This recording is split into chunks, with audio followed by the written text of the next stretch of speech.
हुए माहौल का सामना करते हुए हिम्मत, मेहनत, जोश व जज्बे, मुस्बत सोच व फिक्र और नेक नीति से आज वो जीरो से हीरो बन चुकी हैं।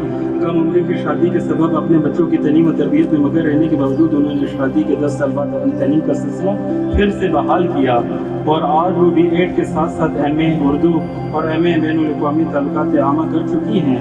30 साल इज़्ज़ाती ज़िंदगी में तकरीबन 20 साल से माँ की ममता से लबरेज से एक ज़िम्मेदार बाप के फ़राइज़ भी सर अंजाम दे रही हैं। अल्लाह ताला ने उन्हें भरपूर तख्लीकी सलाहियतों से नवाजा है। आप 3 ज़ुबानों उर्दू, ब्रावी और सिंधी में शायरी करती हैं। आपके 5 मजमूए कलाम दिल तरतीब, उदासी, रक्स करती हैं जो 2009 में शाया हुई और दूसरी मोहब्बत, तीसरी मुझे खुतबा नहीं आता, चौथी मोहब्बत शायरी है और पांचवी ख्वाब बुनते रहो। तो मैं जा रहा तबस्सुम से अदब से दरख्वास्त करूँगा कि वो आएँ और अपने अवार्ड वसूल करें। तुम शाहीन हो उड़ते चलो कि खुला है आसमान, फिर क्या